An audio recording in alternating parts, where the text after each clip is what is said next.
Bun găsit!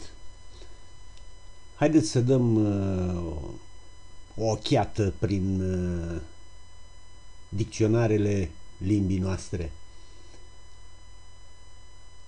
Pornesc de la premiza că eu nu sunt lingvist și am petrecut și eu 2 zile distrându-mă cu aceste dicționare. Pe site-ul Webdex sunt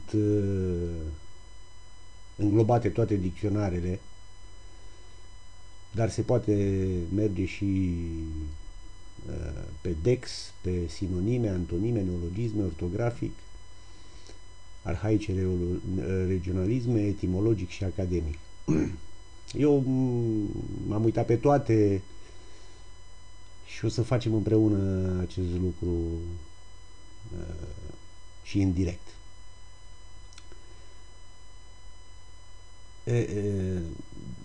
Mie mi-a plăcut foarte mult o remarcă a unei persoane pe care eu o stimez foarte mult, care la un moment dat a spus: în dicționare sunt de multe ori 9-10 variante pentru a explica etimologia unui cuvânt. Ce înseamnă asta? Înseamnă că unul singur are dreptate dintre toți lingviștii, ceilalți 8-9 bat câmpii. Și eu am căutat să înțeleg ce înseamnă baterea asta de câmpi. Și m-am dus pe Webdex.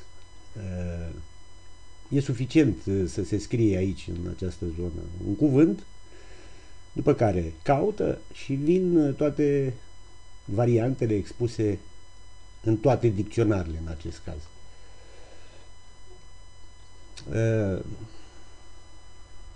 Ce am observat eu? Am observat că sunt multe cuvinte care provin din turcă: urdă, ciomac, caval, cioban, bursuc. Din albaneză: fluier, strungă, viezure, barză, vatră. Foarte multe din slavă: potcoavă, opinci, maramă, țeapă, deși îi spun tresca, de la tresca la țeapă. Țeavă, deși îi zic truba, seamănă mai mult cu tub decât cu țeavă. Mândru, nemernic, de pentru mine nemernic vine mai mult de la neemerit, o rădăcină mult mai latină. Pe urmă, cu latina știm noi, nu se știe, oricum suntem la grămadă. Alte cuvinte slave: colibă, obor, turmă, deși turmă e și la ruși și în latină. Deci, nu cumva noi suntem la mijloc? E mult mai plauzibil ca rușii și latinii să o ia de la noi decât rușii să o ia de la latină sau invers. Alte cuvinte: bujor, căpiță, deși uitându-mă pe traducătorul Google am văzut că bulgarii și sârbii spun cosia la căpiță, deci de la căpiță la cosia numai primele 2 litere sunt la fel. Ca să nu mai spun că fân și iarbă sunt de origine latină, deci când spunem căpiță de fân, spunem jumate latin, jumate, nu prea miroasea bine. Alte cuvinte: claie, povarnă, deși în limbile slave înseamnă bucătărie. Ce are povarna cu bucătăria, țuica cu... din contră, ei în momentul actual spun destilator la povarnă. Deci nu mi se pare că povarnă ar veni din slavă, că slavii au un cuvânt. Probabil când au intrat pentru prima dată într-o povarnă, au fi zis că acolo se face de mâncare, dar nu se face numai de mâncare, se face numai țuică. Alte cuvinte slave: dulău, coasă, greblă, teslă. Slavii sunt agricultori, legumicultori, lucrează pământul în șes. De prelucra lemnul, când au venit ei în zona Carpato-Dunăreană, noi îl prelucram de mii de ani. Nu cred eu că am așteptat noi pe slavi ca să ne spună cum se cheamă unealta aia cu care cioplim lemnul. Am dubii mari, mari de tot. Alte cuvinte slave: ciocan, nicovală, topor, cojoc, bârnă. Am așteptat pe slav să ne spună cum se cheamă bârnele. Zimbru, veveriță, crap, râs.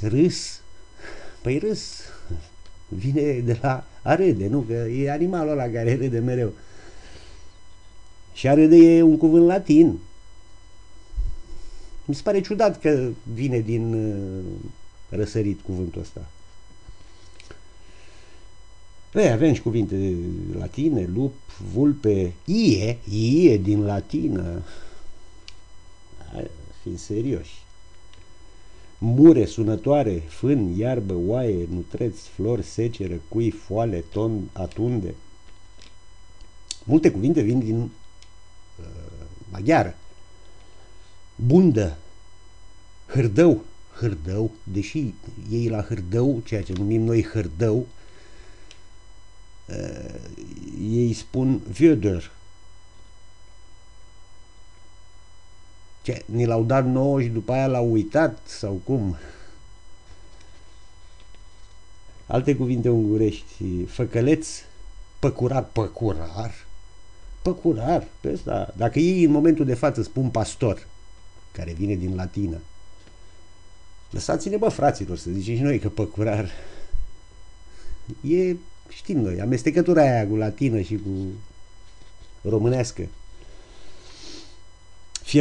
Fierăstrău, pe ungurii spun fiureș, fierăstrău. Iar, din nou, primele două litere. Deși pentru mine fierăstrău vine de la fier, care în ungurește se zice vas.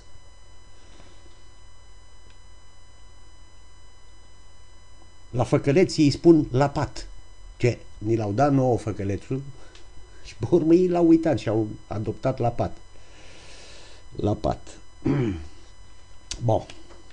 Dar cel mai mult ce m-a distrat este că sunt o grămadă de cuvinte care au o etimologie necunoscută. Hai să le citim puțin. Flăcău, brusture, măceș, coacăze, zmeură, căpșuni, afine, mușețel, mioară, zer, mămăligă. La mămăligă am găsit o explicație a unui lingvist. Spunea că vine de la francezul mamelon. Bă, frate, tu ai sub unde nu trebuie. Alte cuvinte de origine necunoscută: țuică, brânză, tocitoare, stână, țoală, boarfe, buimac, șindrilă, țanțoș, țâfnos, chercheli și altele. Bă, fraților, pe de ce scrieți necunoscut? Păi voi ce, contestați continuitatea poporului român pe aceste meleaguri? Păi când spui necunoscut, ce înseamnă? Că ai căutat în toate limbile de jur împrejur, n-ai găsit cuvântul ăsta la nimeni și ce ai zis? E necunoscut. Pune, bă, că e de al nostru. Și te doare gura? Ți-e rușine, bă, să spui treaba asta? Ce e origine necunoscută? A venit din stratosferă? De unde a venit? De unde putea să vină?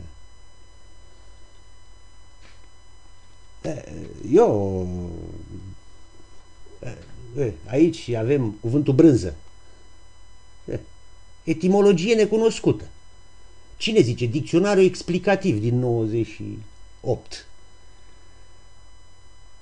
Bă, fraților, voi chiar n-ați mâncat brânză în viața voastră? În dicționarul Nodex, origine necunoscută. Hai mai vedem altceva. Ia. Flăcău. Ci că ar veni de la slavonul șlacu, care înseamnă holtei. De unde vă da flăcău la șlacu? Șlacu. Eu nu știu, într-adevăr, numele ăstora Cihac, Conev, Filipide, Mișloșici, Vander, Mi se pare că ăștia au învățat limba română la o universitate faimoasă din România, care dă câte 60.000 de diplome pe an. Ia să vedem, ce mai râs, la râs, am explicat. Dacă vine de la latinul risus, de ce vii, bă, frate, și spui aici că în dex, că vine din slavonă risi? Păi râsul râdea înainte să veniți voi, mă, pe aici. Haideți să vedem mai departe. Țuică. Cică conform serbo-croată, cuica. Păi, ăia nici nu știu ce e aia țuică. Serbo-croații nu beau țuică. Ei beau șliboviță, beau făcut din vin, din viță, nu din prune. Păi cum o să ne învețe ei pe noi ce bem noi, când ei nici măcar nu știu ce e aia? Dacă te duci chiar și la vlasii noștri care sunt conviețuiesc cu sârbii și le spui de țuică, nu cunosc cuvântul.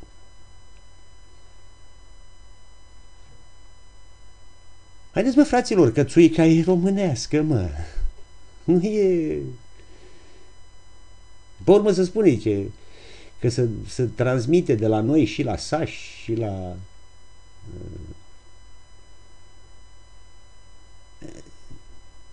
Te cred, au venit după aia și au învățat de la noi cum să cheamă ce beau. Mai ales că nici nu știau să o facă. Tesla, ia. Unealtă cu coadă scurtă, cu tăiș metalic lat și curbat, folosit de dulgher. Toți o știm, rotar și dogari. Din slavonul Tesla. Păi, dar cum, bă, frate? Adică ăia care se ocupă cu grădinăritul ne învață pe noi cum se cheamă sculele de lemnărie? Mă, băiesc, mă. Ce naiba sunteți așa umoriști? Povarnă. Din slavonă povarinia, care înseamnă bucătărie. Păi, bă, fraților, povarna nu e o bucătărie, măi, frate, e un distilator. Că, de fapt, și slavii spun de destilator, și bulgarii, și sârbii. De unde v-ați scos-o, bă, frate, voi? Micloșic, Cihac. Care sunteți, bă, poeții ăștia?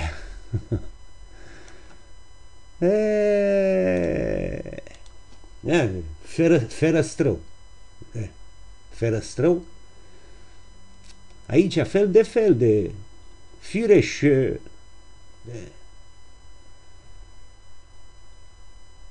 Bă, fraților, fierăstrăul e de tăia lemne și e făcut din fier. E cuvânt românesc, mă, fraților. L-au învățat alții de la noi, că noi tăiam lemne înainte să vină ei pe aici.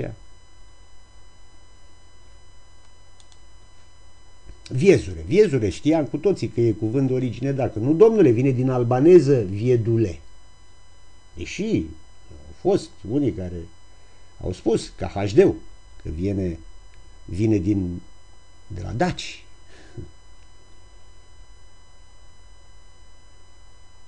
Noi avem o familie întreagă de cuvinte, vizuină, ghizuină, iezuină, ce cuvinte care de unde se trage și numele acestui animal care stătea în vizuină.